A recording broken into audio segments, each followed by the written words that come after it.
A massage chair might seem a bit extravagant, especially these days. 8 different settings, adjustable intensity, plus it's heated, and it just feels so good. Yes, a massage chair might seem a bit extravagant, but when it can come with a car, suddenly it seems quite practical. The all-new 2025 Volkswagen Tiguan, packed with premium features like available massaging front seats, it only feels extravagant. Hi, I'm Richard Karn, and you may have seen me on TV talking about the world's #1 expandable garden hose. Well, the brand new Pocket Hose Copperhead with Pocket Pivot is here, and it's a total game changer. Old-fashioned hoses get kinks and creases at the spigot, but the Copperhead's Pocket Pivot swivels 360 degrees for full water flow and freedom to water with ease all around your home. When you're all done, this rust-proof anti-burst hose shrinks back down to pocket size for effortless handling and tidy storage. Plus, your super light and ultra-durable Pocket Hose Copperhead is backed with a 10-year warranty. What could be better than that? I'll tell you what, an exciting exclusive offer just for you. For a limited time, you can get a free Pocket Pivot and their 10-pattern sprayer with the purchase of any size Copperhead hose. Just go to getcopperhead.com. That's getcopperhead.com for your 2 free gifts with purchase. Getcopperhead.com. Message and data rates may apply. See terms for details.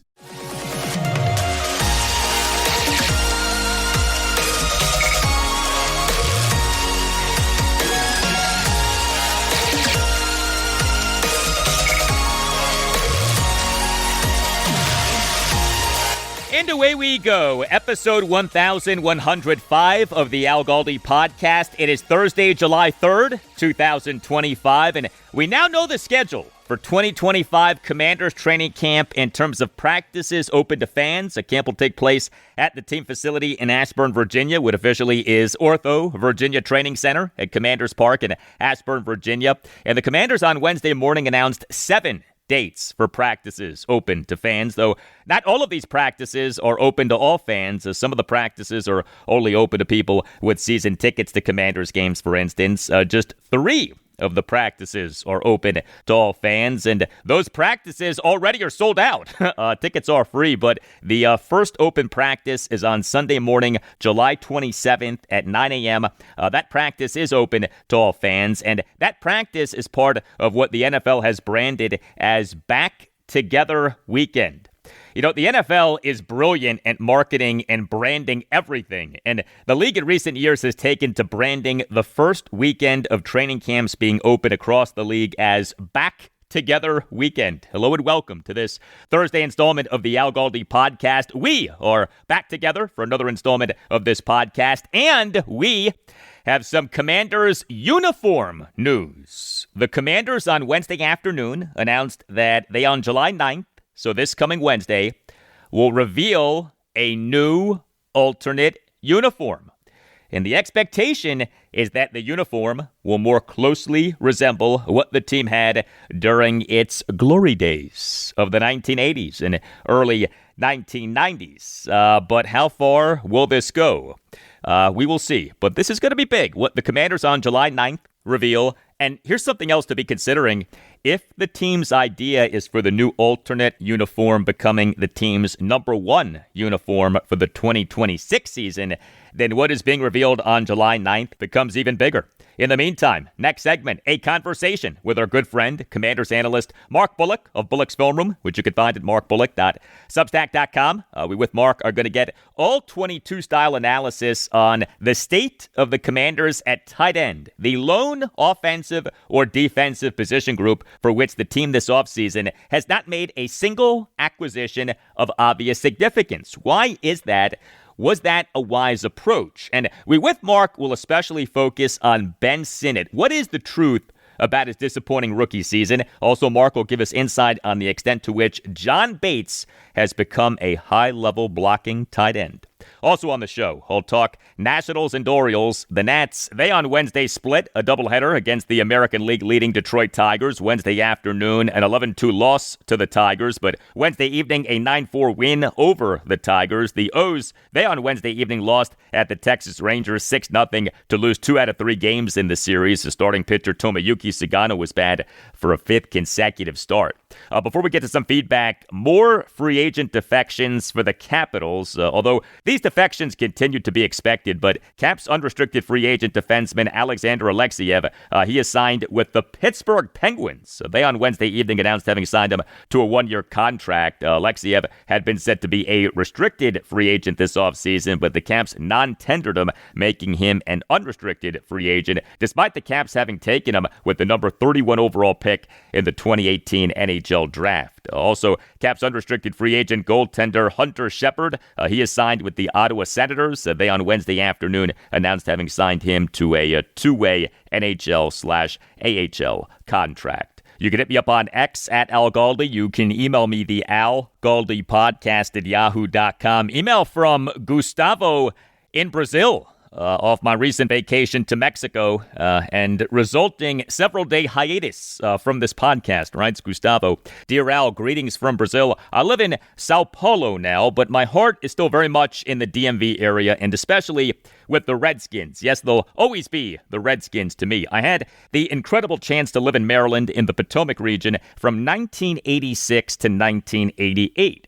That's when I became a diehard Redskins fan and discovered the passion that would stay with me for life and cause me endless heartbreak, but that's another story. Since moving back to Brazil, I've kept the connection alive thanks to your shows. Followed you from ESPN Radio to the Morning Blitz, and now, of course, the Al Galdi podcast, hands down the best sports podcast about the DMV area. You help me feel like I'm right back in Maryland arguing about quarterbacks, draft picks, and all of the glorious chaos that comes with being a Washington football fan. I wanted to say how much I missed your show during your vacation. Your voice, humor, insights, and passion make it feel like I'm catching up with an old friend. Even from thousands of miles away, you help me stay close to one of my greatest passions in life, the Redskins. I really hope you keep the episodes coming. They mean so much to fans like me all over the world. You're a big part of my daily routine, and your work makes a huge difference, especially when I'm stuck in Sao Paulo traffic. Hope you had a great vacation, and looking forward to many more episodes. Thanks for keeping the fire alive for fans like me across the globe. A big hug from Brazil. Well, thank you very much for that, Gustavo. A big hug right back to you. I always love emails from international listeners. As you may recall, we on episode 1102 of this podcast had a really nice email from a Jim Johnson in the Middle East. And now we have this email from our guy, Gustavo, in Brazil. Much appreciated.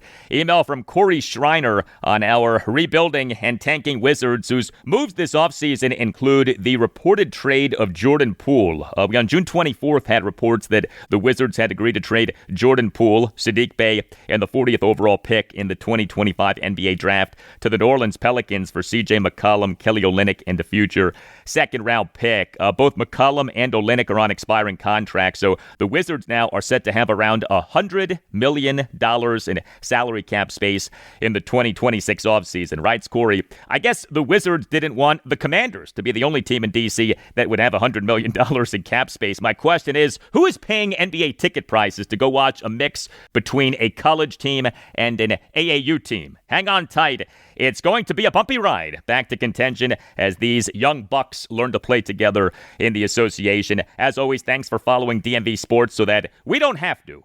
Thank you for the email, Corey. I fully endorse what our Wizards are doing. This is an all-in, unapologetic rebuild, the likes of which the team has never undergone, and specific to the cap space next offseason. Look, the expectation is that the cap space will be used to take on more bad contracts for the purpose of acquiring more draft capital, as opposed to the cap space being for the purpose of spending big in free agency. We'll see, but I don't think that the Wizards next offseason all of a sudden are going to be some super attractive destination for free agents / disgruntled NBA superstars who want to be traded. The Wizards' rebuild is long, and there's no guarantee that the rebuild is going to work, but I do endorse what Monumental Basketball president Michael Winger and Wizards general manager Will Dawkins are doing. And I really like something that Dawkins said during his press conference in the early morning hours of Thursday, June 26th, this off the 2025 NBA Draft's first round, which took place on Wednesday night, June 25th.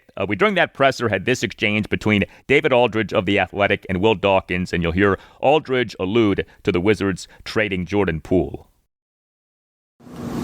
You mentioned that this is your third draft. Obviously, this roster's been flipped. Yeah. It's not finished, I know, but you've got a lot of your guys in position now. I don't know if you can talk about other moves that you've made that can't be announced until July 6th, but it would seem to me that you are now in a position where the young guys are going to get the bulk of the minutes going forward, that you're not going to try to pair them with veterans and have the veterans bring them along. Am I reading that right? Probably not completely on that one. I think you're right. I can't completely comment on everything we did yesterday. I will say that days like that, those are challenging decisions for any organization, especially one when you're in a rebuilding process. So you have to always remember to keep the main focus on the main focus and put ourselves in position to maximize where we're trying to go. And for us, that's long-term success. That's kind of going to be where we're at. And we wanted to stay on track with that while creating flexibility in what you're saying, playing time for some of these young players. But I thought Brian did a tremendous job last year, having 3 rookies. 3 of them were all 5 top minutes per game. So we're going to play those guys even when we had some veterans. And I still think we have some pretty high-level veterans who can play and help and mentor. So it's going to be tricky to kind of mix it all in, but I think it's a good thing to have. But again, we're going to invest in the guys we drafted tonight, give them every opportunity to play and find that balance. But we're trying to keep it strategic, trying to stay flexible. You know the new rules, the new aprons, that's probably as important as having high-level players. So we're going to take our crack, develop our guys, and stay flexible. But on our timeline, we're not rushing that. I like that quote, on our timeline, we're not rushing that, end quote. Something that I've appreciated about Will Dawkins throughout the Wizards rebuild is that he has been honest about what the team is doing and where the team is at. And the way that I look at what's happening here is this. Michael Winger and Will Dawkins did not create this mess. They inherited this mess. They are here to fix this mess. And what they're doing is taking a calculated long-term approach to fixing the mess. Again, no guarantee that this works. I'm fully cognizant of that. But the process makes sense. We'll see if the results are what we want them to be. But the process makes sense, as lengthy and painful as the process is. And regarding attendance, God bless those of you who attend Wizards home games these days. The Wizards for the 2024-2025 regular season were dead last in the NBA in average home attendance, 16,084. Again, God bless those of you who attend Wizards home games these days. Hey, are you looking to upgrade the heart of your home? Whether it's time to repair your gas fireplace, modernize your hearth, or simply add more comfort and style, Nova Fireplace and Stove is Northern Virginia's go-to expert for heat, safety, and home transformation. Nova Fireplace and Stove is a family-owned, fully licensed and insured company with over-the-top credentials, gas and electrical master's licenses, a Class A contractor's license, and a long list of 5-star reviews to back all of this up. Nova Fireplace and Stove has a beautiful showroom in Woodbridge, Virginia. That's where your dream fireplace begins. Come in and see Nova Fireplace and Stove's stunning displays, including custom fireplace glass doors and stone refacing options that can completely transform the look of your fireplace. From sleek and modern to rustic and cozy, Nova Fireplace and Stove has something for every style. And here's what else Nova Fireplace and Stove offers: gas fireplace service and repair, chimney cleaning and brickwork repair, general installation, panel replacements and water heater repairs, smoke detectors, security lights, and more. Every job includes a free in-home estimate. And for listeners of the Al Galdi podcast, Nova Fireplace and Stove is offering $25 off any service Just mention this ad. Nova Fireplace and Stove only works in Northern Virginia, and this knows the homes, the codes, and the people.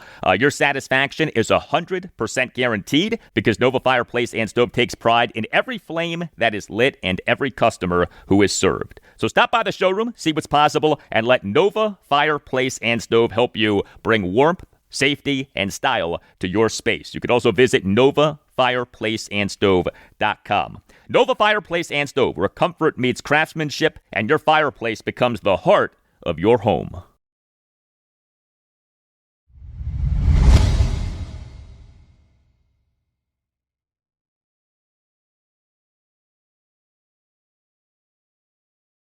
Hey, please consider subscribing to the podcast. If you're not already doing that, subscribing to the podcast costs nothing. Make sure that you never miss an episode. It helps out the podcast a lot. And if you're already subscribing, thank you.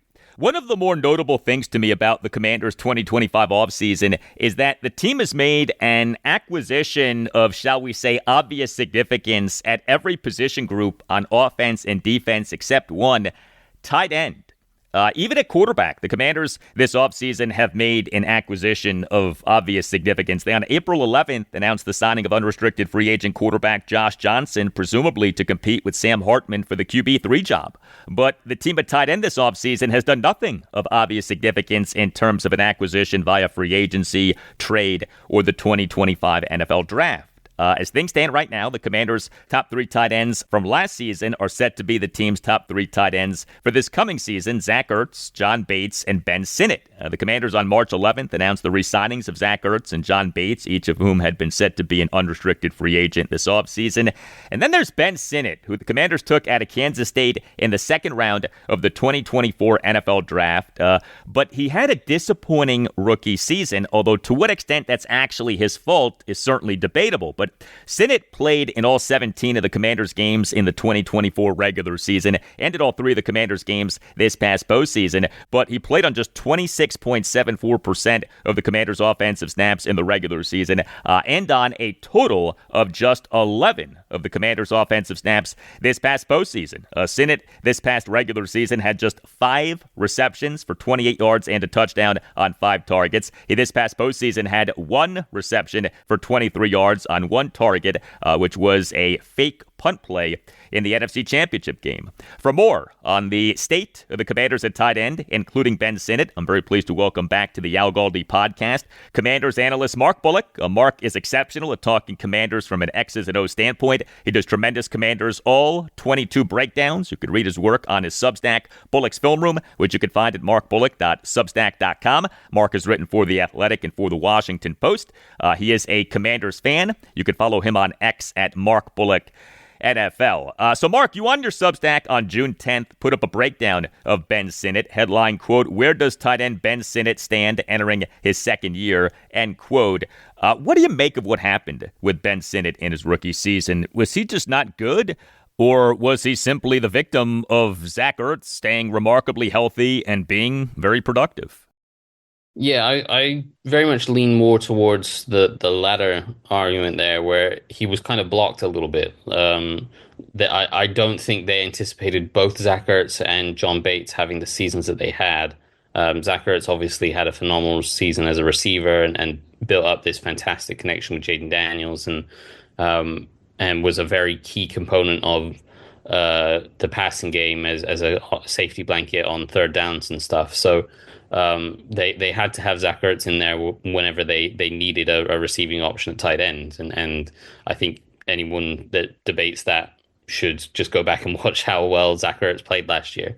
And then John Bates, I mean, they just paid him as one of the top blocking tight ends in the NFL. And he adds a hell of a lot to the run game, and he can be a strong inline wide tight end that can block a defensive end, but they could also move him around, and he adds so much flexibility to what they can do in the run game that he is their number one run blocker at tight end. So that means that they have a top receiving tight end that is better than Ben Sinnott was coming out, and they have a top blocking tight end that is better than Ben Sinnott was coming out. So Sinnott was kind of blocked, and that doesn't mean that he had a great rookie year, but by all means, like he didn't have what they would have wanted out of a second round pick, but he was blocked, and he was always going to be this kind of raw receiver coming out. His route running was raw. He has great athleticism and he had really good hands. And he has kind of a feel for uncovering versus zone, but for the most part, like if you're playing man, you need to trust the routes. And if even against zone, you need to trust the receiver is going to break at the right spot. And that was something that Ertz excelled at, and then that was something that Sinnott didn't excel at. So he was always a yards after catch guy. Kind of you run a shallow cross, you get him a quick ball underneath and let him use his size and his athleticism to go run guys over and pick up yards after the catch. And when you looked at their offense last year, the guys that they want doing that are, Terry McLaurin, Zacchaeus, and the running backs and a lot of more guys higher up the food chain than Ben Sinnott. So that was kind of why he was limited as a receiver. I actually felt as a blocker, he had a pretty good year. As I say, Bates was their number one guy. So he was their inline blocker, and that's why he was their second tight end. And when they were in obvious running situations, he'd be their primary tight end. But Sinnott, when he came in as their secondary tight end, he had some really nice blocks. And he played kind of as this kind of hybrid fullback, H-back, tight end kind of guy that could move around and make some nice blocks. And he made some good blocks in space, which is easier said than done. You think it's really easy, and you talk about the quarterback run game where you have a tight end or a fullback sifting around the unblocked defensive end and then arcing around and blocking a defensive back or a linebacker in space. And you think it's an easy block because maybe they're blocking a corner on the edge. But that corner is like 50 pounds and 2 foot smaller than them, and they are far more agile than them. And so they can just make a slight move at the last second and avoid that block and go make the tackle. And you see offensive linemen like Sam Cosmi is a great offensive lineman. He struggles blocking in space sometimes because those defensive backs on the edge are really quick and agile, and he misses them. So Ben Sinnott made some really nice blocks, and you can look at the touchdown against the Cowboys, where Daniels kept it on a read option play and he ran for like a 20-yard touchdown. And that was a read option play where Sinnott was at fullback and arced around and blocked a secondary player and made a really strong block and kind of blocked him to the ground. There was a touchdown early in the year where I think it was Jeremy McNichols ran a touchdown against the Cardinals. Sinnott was a tight end at that point. He was a second tight end, but it was a sweep play. So he went out in space and made a really nice block, a key block to spring McNichols for the touchdown. And they used him quite well in those kind of blocking situations. And so I thought he was actually a pretty good blocker. Now, what they did off of that in terms of passing game was quite limited, because as I say, when you get into the passing game, Zach Ertz is going to be your priority tight end, and John Bates is going to be your secondary tight end that you're keeping in as an inline blocker or as a guy that can chip and work out to the flat. And so Sinnott's passing options were very, very much kind of, if Bates needed a break or if he was hurt or whatever, he'd come in and do the kind of chip and work to the flat kind of stuff. So his passing options were limited, but I actually felt he developed quite well as a blocker last year. And with blocking, John Bates has gained the reputation of being a terrific blocking tight end. A friend of this podcast, Commanders analyst and former Redskins tight end Logan Paulson, he raves about Bates as a blocker.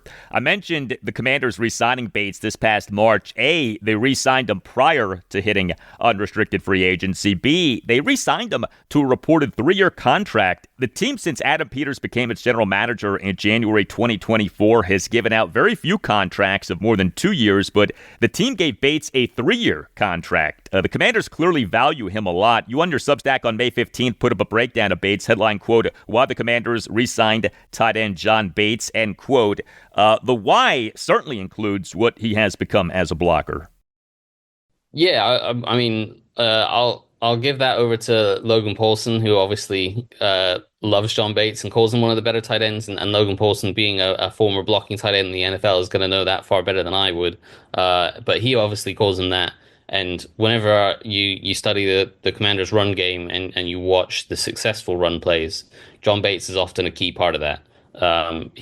As I mentioned earlier, he offers so much flexibility to what they do in the run game. Because he has that ability to line up in line as a true wide tight end and block a defensive end. So if you're running an outside zone scheme to the tight end side, he would have to block a defensive end who is meant to be kind of bigger, more athletic than him, and he has to block him one-on-one without the help of the tackle. And he can do that. And not many tight ends in the NFL can do that nowadays.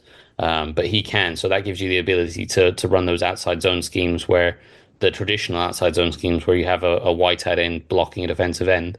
But he can also do a lot of the other stuff. They did so much with the gap scheme stuff where they would have like the trap plays and the crunch plays where you would leave a defensive lineman unblocked to have him trap blocked by someone else.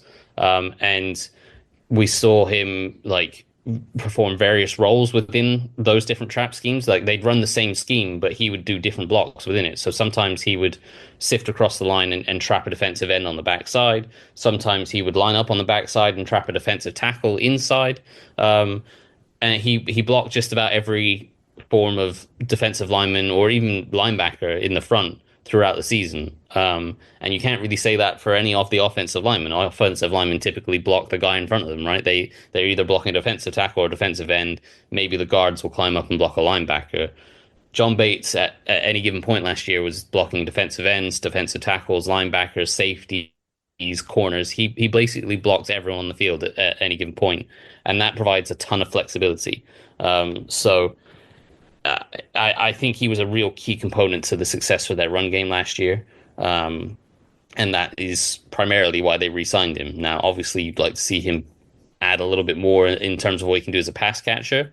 And they showed the willingness to try that sometimes. Like they late in the year, they had some play action passes to him. I think in the Falcons game, they ran one of the Kyle Shanahan favorite leak concepts where you fake a play action pass and you roll the quarterback out one way and the tight end kind of leaks out to the backside and you throw it back to him. And they had that against the Falcons. He nearly scored a touchdown on. They had the fullback sail against the Lions in the playoffs where they motioned him to the fullback spot, and it looked like it was a play-action pass, and he kind of leaked through the line of scrimmage and ran a sail route and picked up that key conversion late in the fourth quarter on a third down play. So they did trust him in some spots like that, but he also had the fumble on a play against the Cowboys, I think it was, where he ran that kind of... They faked a toss play to the right and he kind of ran across the middle of the field and they threw it to him, and it was a really nice pass and a really nice concept, but he then tried to pick up some yards after the catch and fumbled it. So I guess there is some limitations to what he is as a receiver, and he may never be a really good receiver, but he offers so much to the run game, and when you have a running quarterback like Jaden Daniels in the run game, that is going to be obviously a key component to your whole system. So I think it makes total sense that they re-signed him. We're talking with Commanders analyst Mark Bullock of Bullock's Film Room, which you can find at markbullock.substack.com. The Commanders this past January 28th announced the re-signing of tight end Tyree Jackson to a reserve/future contract, and announced the re-signing of tight end Cole Turner to a reserve/future contract. So the team does have those guys as tight end options, but barring one of them rising up or something else unforeseen, the team is going into the 2025 season with the same top three at tight end as the team had last season: Zach Ertz, John Bates, and Ben Sinnott. Ertz initially signed with the Commanders in March 2024 as an unrestricted free agent who had missed a lot of time in recent seasons due to injury, but he played in all 17 of the Commanders' games this past regular season and in all 3 of the team's games this past postseason, and he was productive. Ertz, over 17 games in the 2024 regular season, had 66 receptions for 654 yards and 7 touchdowns on 91 targets, and Ertz in the Commanders' 55-23 loss at the Philadelphia Eagles in the NFC Championship championship game on January 26th. Had a monster game, 11 receptions for 104 yards on 16 targets and playing on 80% of the Commanders' offensive snaps. He, for the game, had an overall grade for Pro Football Focus of 82.0, the highest overall grade for any Commanders player who played on at least 25 offensive snaps in the game. But he's entering his age 35 season, and the question is, was last season a rebirth or just one last stand? Did the Commanders make the right call in not having an acquisition of obvious significance at tight end this offseason? Yeah, I think it was kind of a slightly tricky situation because if you bring in another obvious receiving tight end, then you're further limiting Sinnott. And you're further saying, like, hey, maybe we got this pick wrong. Maybe he is just a blocking tight end or kind of a fullback kind of guy. We don't believe in him as a pass catcher.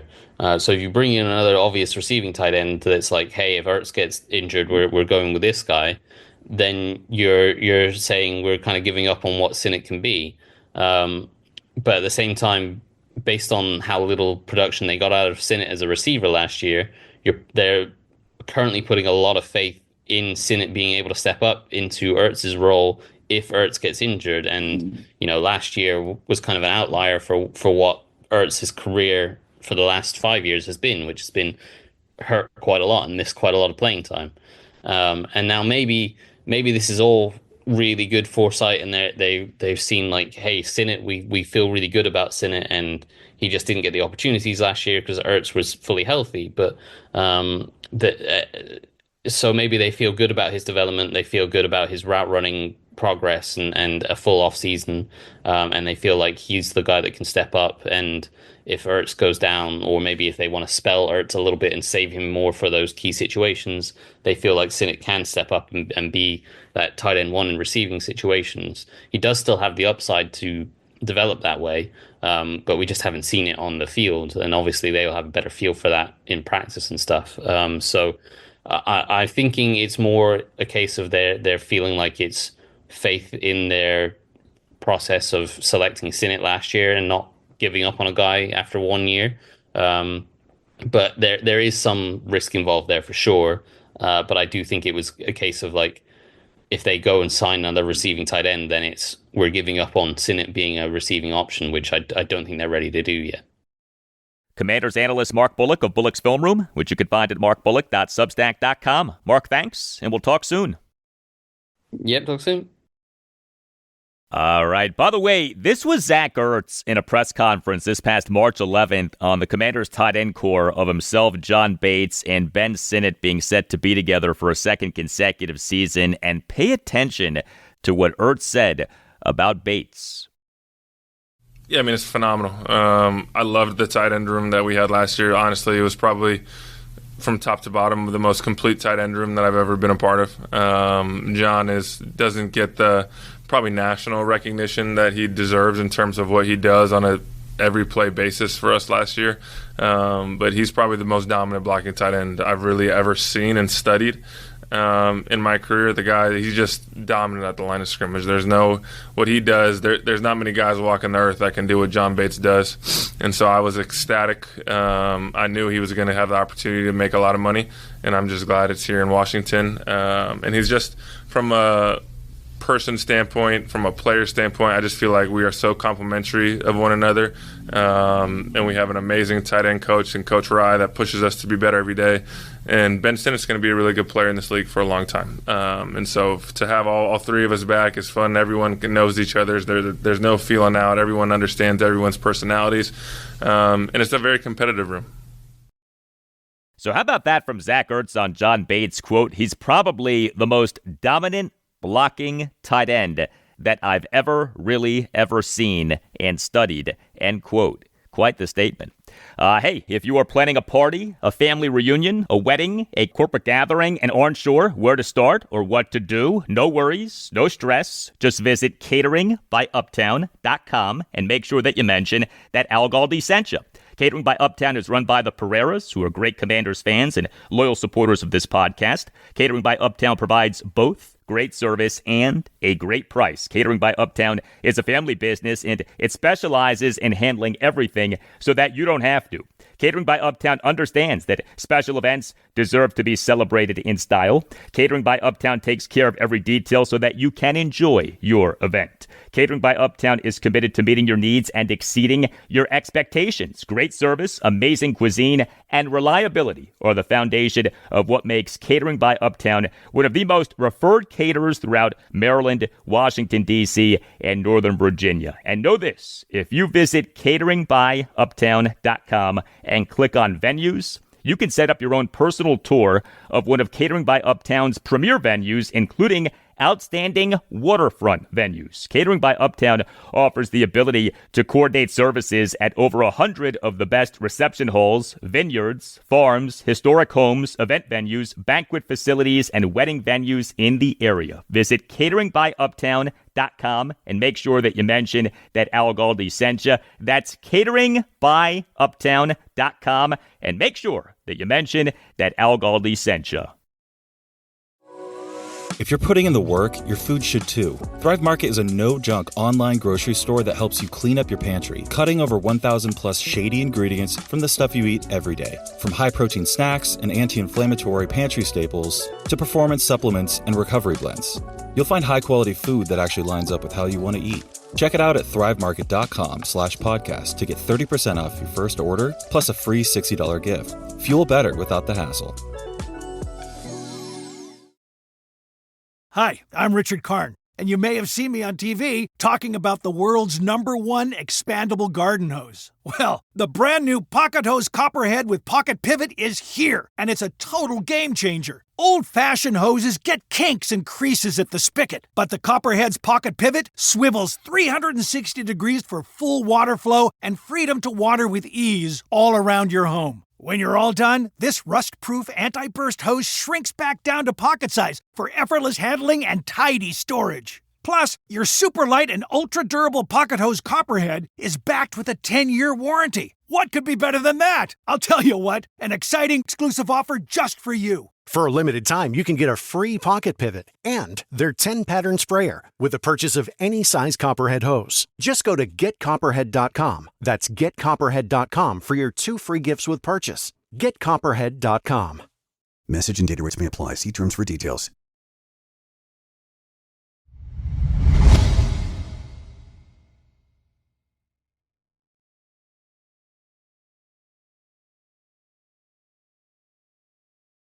Well, MLB's 2025 All-Star Game is on Tuesday night, July 15th. This year's All-Star Game is happening at the Atlanta Braves Truist Park in Georgia. MLB on Wednesday night announced starting position players for this year's All-Star Game. The Nationals have 0 starters for this year's All-Star Game. The Detroit Tigers have 3 starters for this year's All-Star Game. But the Nats on Wednesday split a doubleheader against the Tigers at Nationals Park in games 1 and 2 of a 3-game series. Wednesday afternoon, an 11-2 loss to the Tigers in the Nats' first ever game with a jersey pants sponsor, but Wednesday evening, a 9-4 win over the Tigers.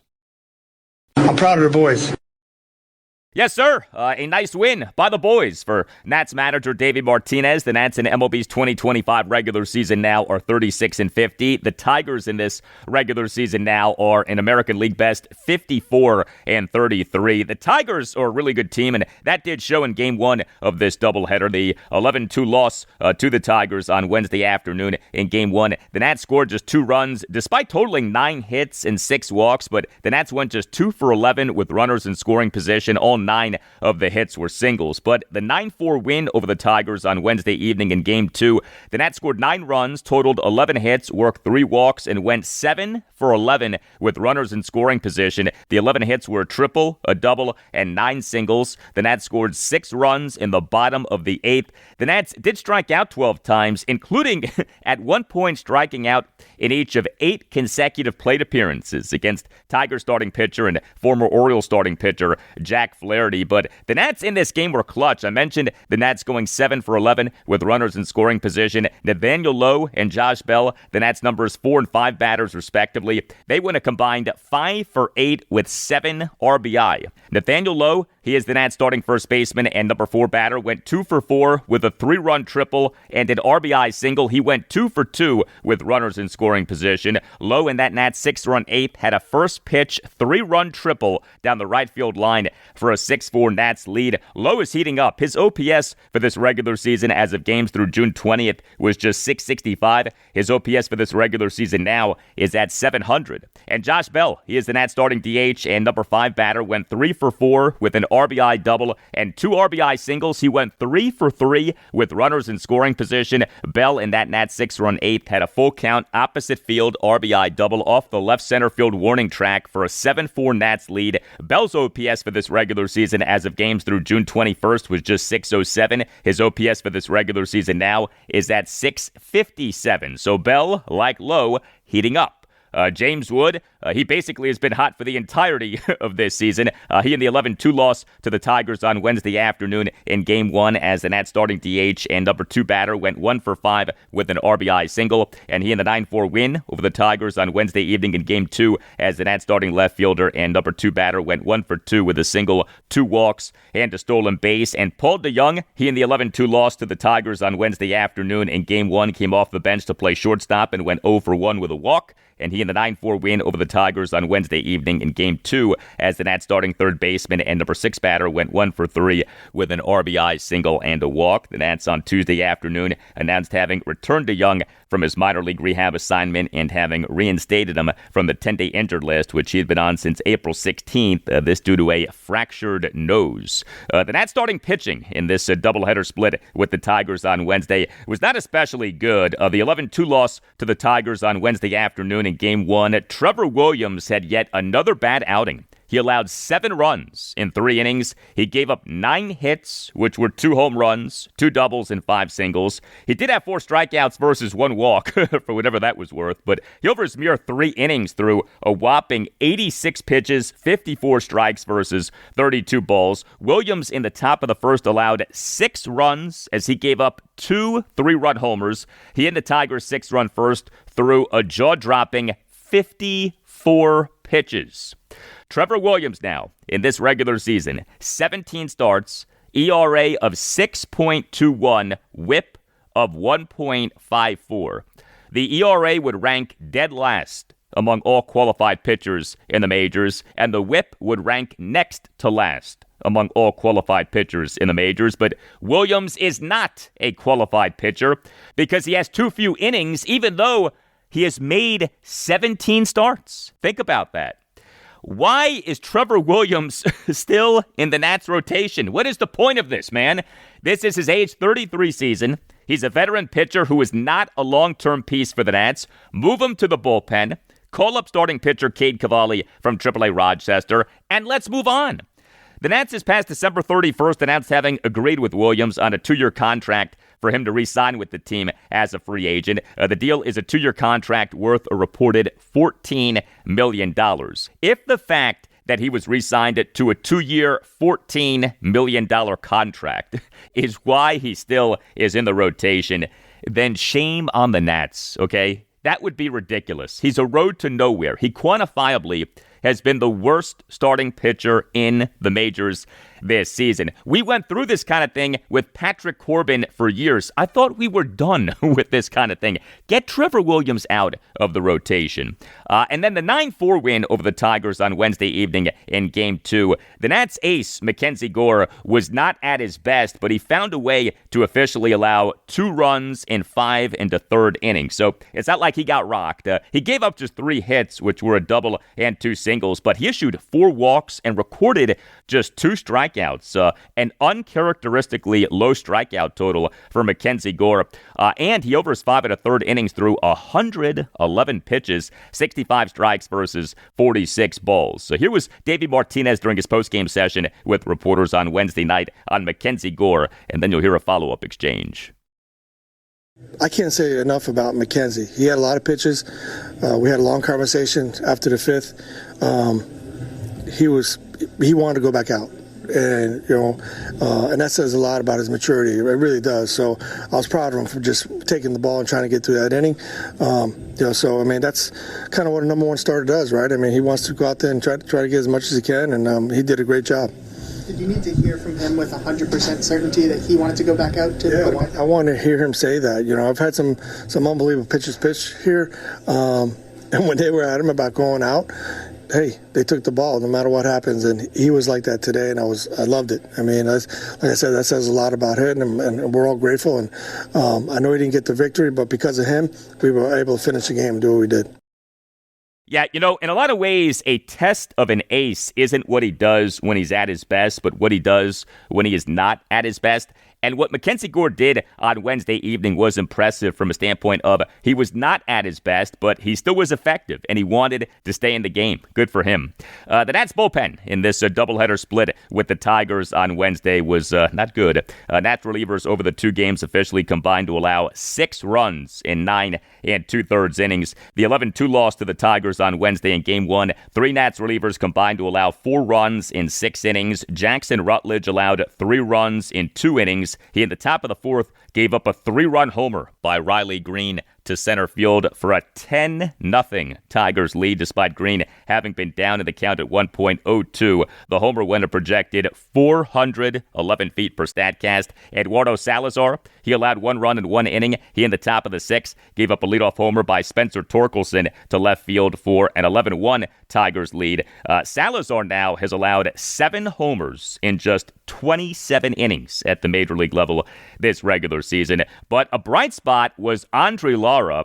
He in his MLB regular season debut tossed 3 scoreless innings with 4 strikeouts. He threw 36 pitches, 26 strikes versus just 10 balls. So the Nats on Wednesday morning announced having appointed Lara as the team's 27th player for the doubleheader. And the 9-4 win over the Tigers on Wednesday evening in Game 2, 4 Nats relievers officially combined to allow 2 runs in 3 2/3 innings. Brad Lord officially allowed 1 run in 1 inning. He gave up 2 singles, but did generate 2 swinging strikeouts. Jose A. Ferrer officially allowed 1 run in 2/3 of an inning. He, in the top of the 7th, gave up a 2-out first pitch, 2-run double by former Oriole Jahmai Jones to the left center field gap for a 4-3 Tigers lead. Ferrer did generate 2 swinging strikeouts. Cole Henry tossed a scoreless top of the 8th, and Kyle Finnegan tossed a perfect top of the 9th. The second out came via a leaping backhanded catch by center fielder Jacob Young at the outfield wall to rob Riley Green of a solo homer. A tremendous catch by Young, who also had an outfield assist in this game. Game 3 for the Nats against the Tigers at Nationals Park. Thursday evening at 6:45, Jake Irvin will be the Nats starting pitcher. At RX Bar, they believe in simple nutrition without the BS. That's why they said no to artificial ingredients and yes to deliver intentional, transparent nutrition. Try their original 12-gram protein bar, the nut butter and oat bar, or minis. RX Bar, the proud sponsor of No BS. Use code RXBAR on rxbar.com for 25% off. Subject to full terms and conditions and to change. Valid until September 30, 2025, and may not be combined with other offers. See rxbar.com for full details and limitations.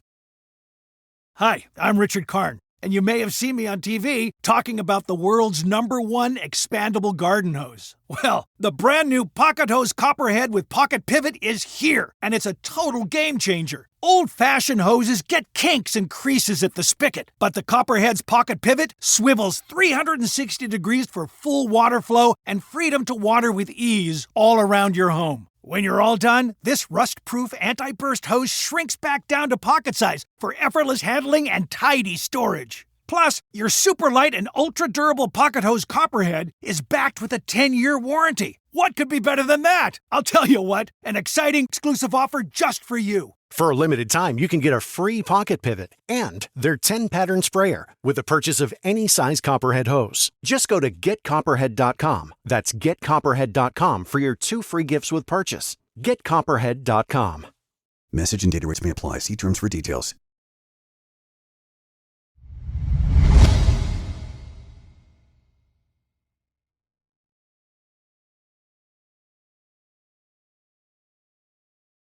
So as we discussed last segment, MLB on Wednesday night announced starting position players for this year's All-Star Game, which is taking place at the Atlanta Braves at Truist Park in Georgia on Tuesday night, July 15th. And among those starters is the Orioles' Ryan O'Hearn as the American League's DH. A tremendous accomplishment for him.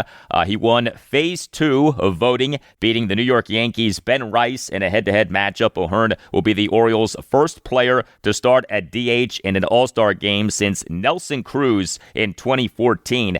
The Orioles' Jackson Holliday was a finalist at second base in the American League in Phase 2, but he lost to the Detroit Tigers' Gleyber Torres. MLB will release the full All-Star Game rosters this Sunday beginning at 5 p.m. Eastern. And it's a good thing that the O's on Wednesday had this Ryan O'Hearn news, because the other news with the O's on Wednesday was not good. The O's on Wednesday afternoon announced having placed reliever Keegan Aiken on the 15-day injured list, retroactive to July 1st due to left shoulder inflammation. So the injury-ravaged O's now even more injured. And the O's on Wednesday night got shut out at the Texas Rangers 6-0 to lose 2 out of 3 games in the series. So the O's in MLB's 2025 regular season now are 37-49. The O's in this game scored no runs, totaled just 5 hits, worked just 2 walks, and went 0 for 5 with runners in scoring position. The 5 hits were 3 doubles and 2 singles. All-star Ryan O'Hearn did have one of the doubles. He is the Orioles starting first baseman and number 4 batter, went 1 for 4 with a double. O'Hearn for this regular season is number 1 among all qualified Orioles players in OPS at .853. But the O's struggled against Rangers starting pitcher Nathan Eovaldi. He tossed 5 scoreless innings with 5 strikeouts versus 1 walk. Eovaldi is in his age 35 season. He, for this regular season now, 14 starts, ERA of 1.75, whip of 0.85. The Rangers this past December signed Eovaldi as a free agent to a reported 3-year, $75 million contract. This past offseason was talk that the O's should have signed Eovaldi. They did not sign Eovaldi. They did sign starting pitcher Tomoyuki Sugano. The O's this past December 16th announced having agreed with Sugano on a 1-year contract. The contract reportedly a 1-year, $13 million deal. This is his age 35 season, just like Nathan Eovaldi. And Sugano's season is unraveling. Sugano, in this 6-0 loss at the Rangers on Wednesday night, was bad for a 5th consecutive start. He allowed 6 runs in 4 2/3 innings. He gave up 10 hits, which were 2 home runs and 8 singles. He did have 5 strikeouts versus 1 walk. He issued a wild pitch. He threw a lot of strikes, 79 pitches, 51 strikes, 28 balls. Still, Sugano, over his last 5 starts, has seen his ERA for this regular season rise from 3.04 to 4.44. Here was Orioles interim manager Tony Mansolino during his postgame session with reporters on Wednesday night on what's going on with Tomoyuki Sugano. Yeah, I think a lot of it's just location. I think it's command. It's there's pitches he's setting up away, and we're kind of yanking in, and balls are kind of falling in from there. I will say that the 2 hits that did the most damage, the 3-run homer for Simeon, the location wasn't that bad. Just probably didn't get it down enough. It was a little bit up. Simeon puts a good swing on a slider right there, and then the ball drained, kind of flipped in again. Location not that bad, just good pieces of hitting right there, and kind of put us in a hole. All right, and we later in the Tony Mansolino postgame session with reporters on Wednesday night had these exchanges regarding Tomoyuki Sugano. Is Tomo, physically, he's healthy? Yeah, all indications are health is good. Just missing locations tonight and paid the price for it. What is what is happening after last 1 month? Yeah, we think it's probably command-based. I think the league is kind of, seen him a little bit, and the scout reports out a little bit, and I think just the importance of getting the pitches to the locations that he wants is probably incredibly important right now, even more so than earlier in the year, just because it's not as new. I think as he goes forward in the league this year, I think just, commanding the fastball, getting the split in the right locations, the sweeper, getting that to the right spot, I think that's probably the key for success for him going forward.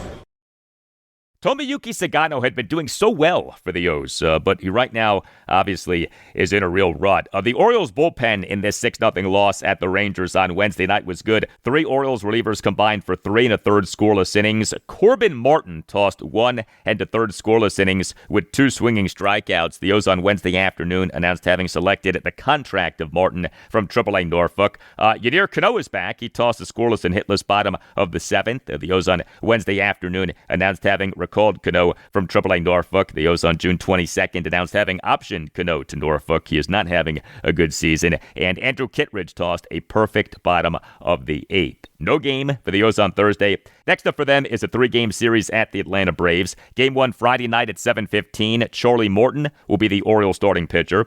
Game 2 Saturday afternoon at 4:10. Dean Kramer will be the Orioles starting pitcher. Game 3 Sunday morning at 11:35. Trevor Rogers will be the Orioles starting pitcher.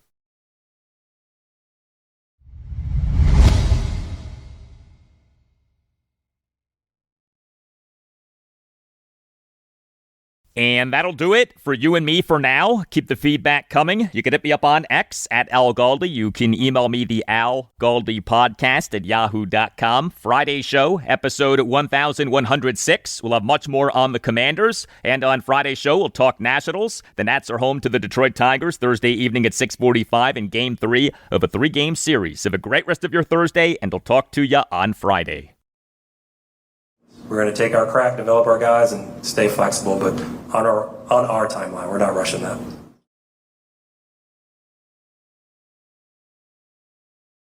At RX Bar, they believe in simple nutrition without the BS. That's why they said no to artificial ingredients and yes to deliver intentional, transparent nutrition. Try their original 12-gram protein bar, the nut butter and oat bar, or minis. RX Bar, the proud sponsor of No BS. Use code RXBAR on rxbar.com for 25% off. Subject to full terms and conditions and to change. Valid until September 30, 2025, and may not be combined with other offers. See rxbar.com for full details and limitations.